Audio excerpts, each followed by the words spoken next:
I need you to stay, need you to stay. Playing more music than the others. This is Alagad Radio 100.5 FM. Ang tingog sang hinuban. Huwag nailain pa. Lami, aoy.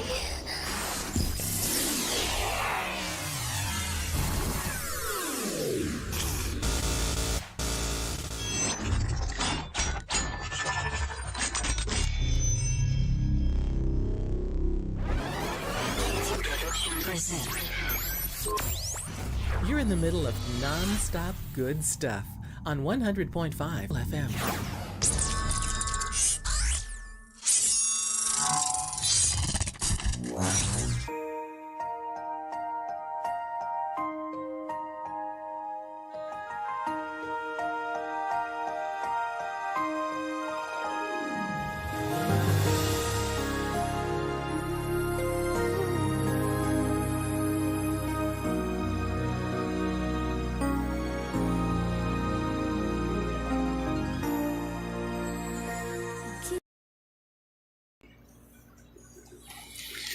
Abyan mayong aga dira sa imo ining programa ginapatoy sa mga kauturan kag mga kabyanan dira sa Hinubaan Negros Occidental, Kaliling Kawayan, Gilungan Kawayan, Daan Banwa Kabankalan City, Tapi Kabankalan City, Bantayan B Kabankalan City dira sa Kamingawan Kabankalan City, kag sa Mulubulo Kawayan. Sa diin may mga gagmay nga mga istasyonan sang radyo nga naga-replay sining aton Ilonggo Daily Light from God's Word Radio Broadcast. Nagalin pa diri sa Bay City Fellowship Baptist Church, Bay City, Negros Oriental. Ako si Pastor Ipapra Sacar, nagatamyaw sang maayong aga dira sa inyo.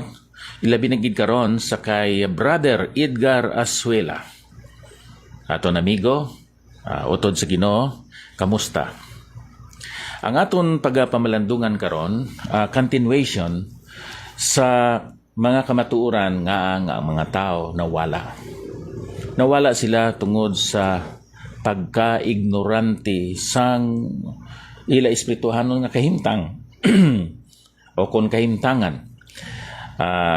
Wala sila kahibalo kag nakahangop sinang bugay sang Dios kag sa mga pamaagi nga ginhatag sa Ginoo kung paano ang tao makaangkon sang kaluwasan.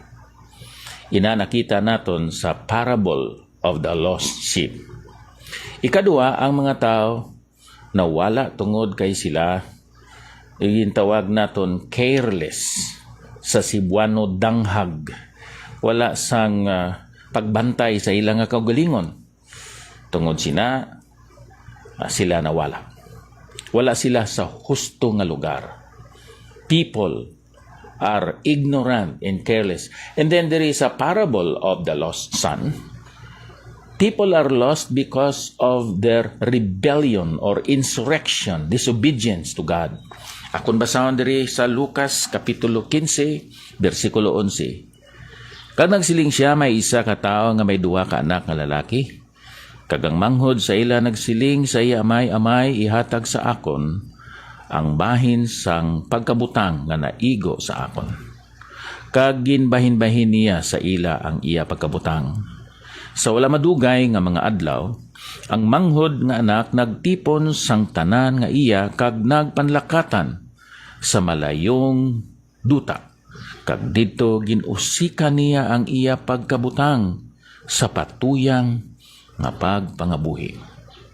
Kag sang naghinguyang niya ang tanan, nag-abot ang dakong tigulutom sa sadtong duta. Kag nagsugod siya sa pagbatyag sing kinawadon.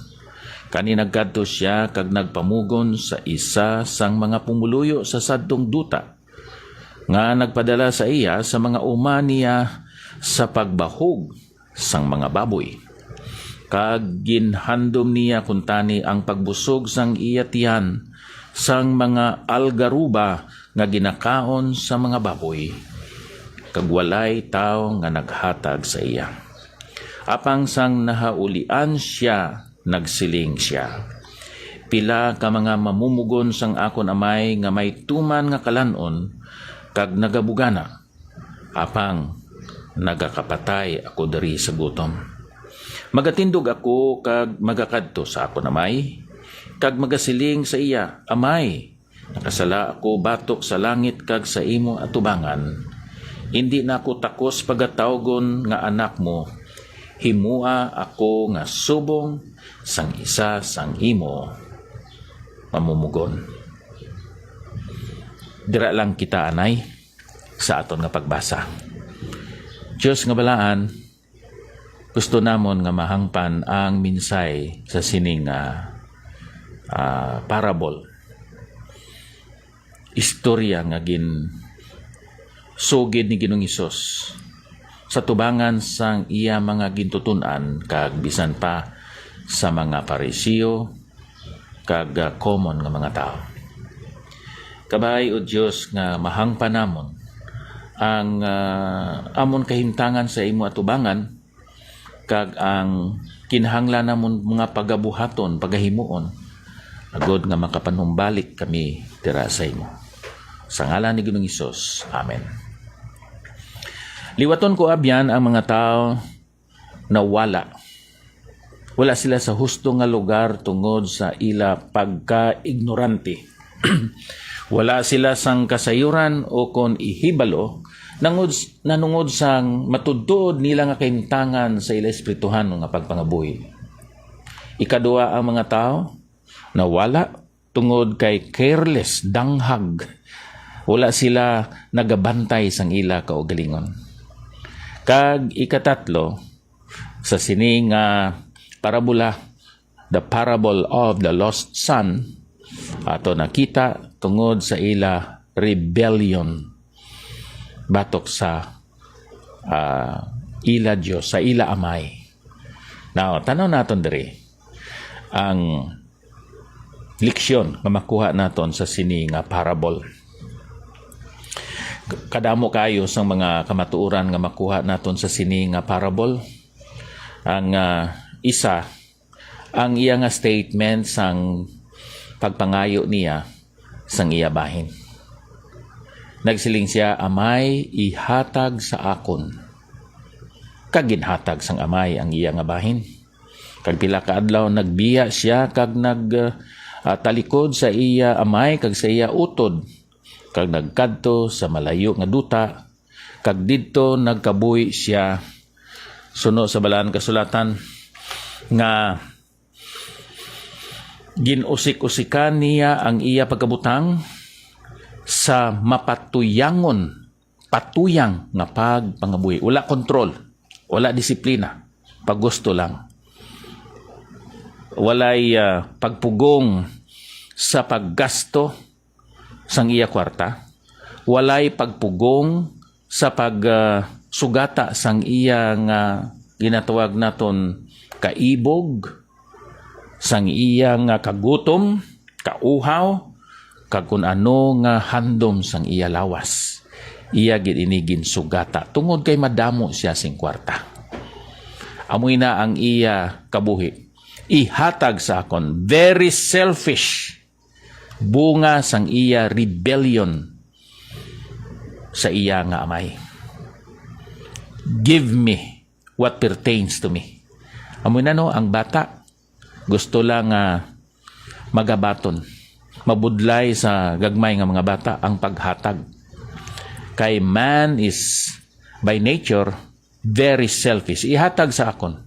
Pero sa tapos nga siya naka-experience sa mga kabudlayan, kalisdanan, kasubo, pag-sikway sang iya kuno abi mga abyan, nakarealize siya. Kag amoy ini ang iyang nakita. Ang iya nga nakita ang kabuganaan dira sa panimalay sang iya amay. Nagsiling diri, apang sang nahulian na siya, pila ka mga mamumugon sa akon amay nga may tuman nga kalanon kag nagabugana apang nagakapatay ako diri sa gutom. Ano ang nakita niya? Una, ang nakita niya abyan, amo ang kaayos ang iya amay. Sa pagamatod, ang kaayos ang Diyos, amo ang nagadulong sa tao nga makasasala sa paghinulsol. Roma Kapitulo 2, versikulo 4, o kung ginatamay mo bala ang kamanggaran sang iya pagkalulo, kag pagpaumod, kag pagpailob. Wala ka bala makaibalo nga ang pagkalulo sang Diyos nagatoy-toy sa imo sa paginulsol. Abyan kon aton i-contrast ang aton kahimtangan nga malayo sa Dios kag ang kahimtangan sa mga tao nga malapit sa Dios, ang imo makita amugid ang kaayo, ang pagkamapailubon, ang pagkalulo sang aton Dios. So nagsiling siya, nagpractice siya no sang iyang pangamuyo o kon sang iya ihambal dito sa iya amay.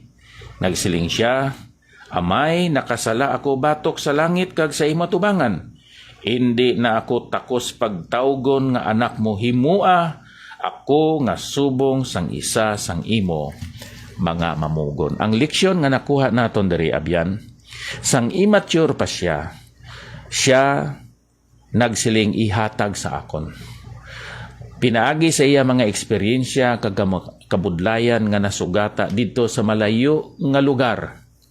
Nakarealize siya nga maayo ang iyamay.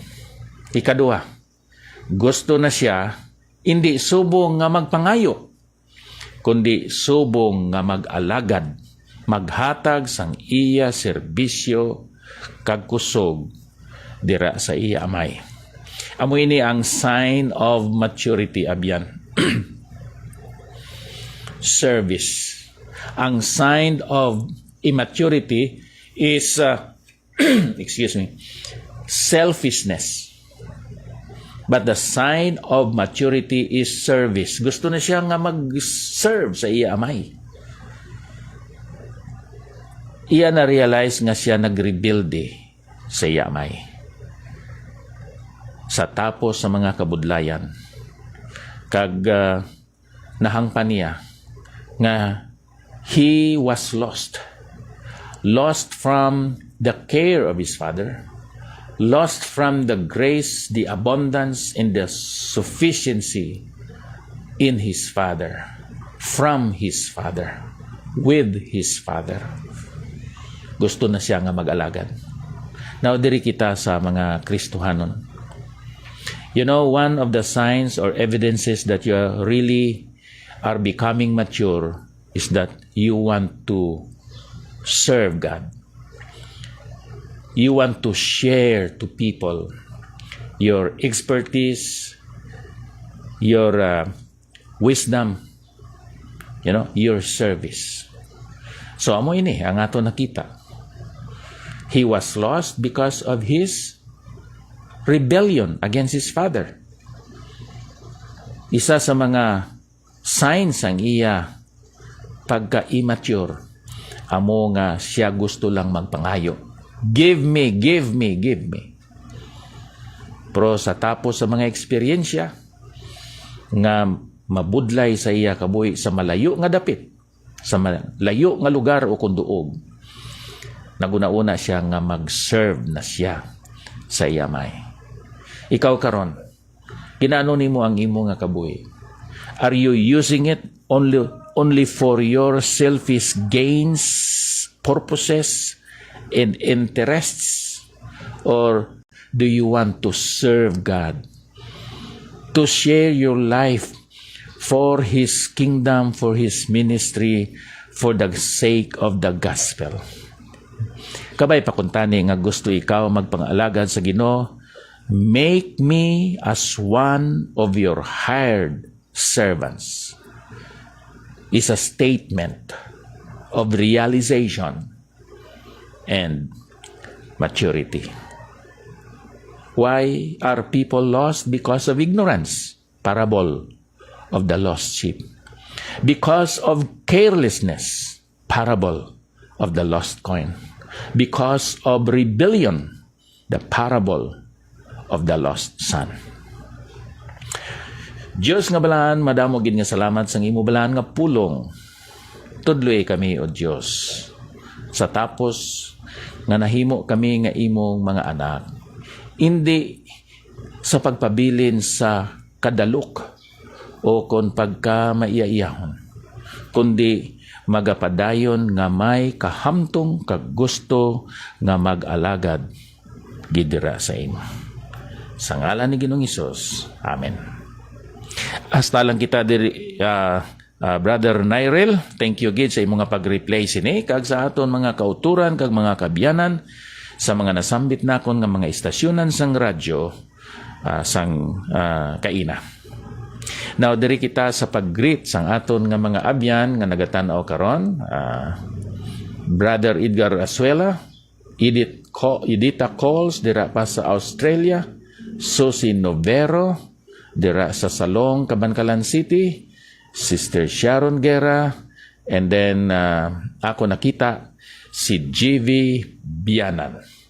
Halin pa diri sa Bay City Fellowship Baptist Church, Bay City, Negros Oriental. Ako si Pastor Epafras Sacar, nagasiling, may God bless us all. Thank you. No greater love is known.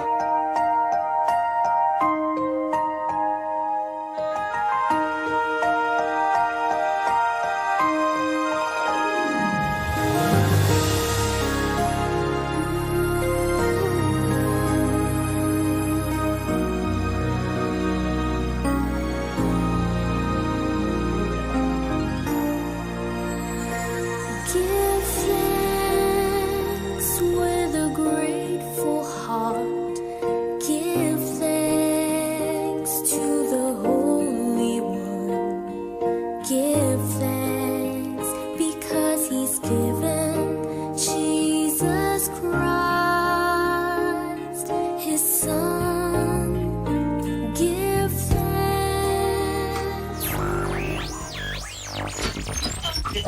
Playing more music than the others.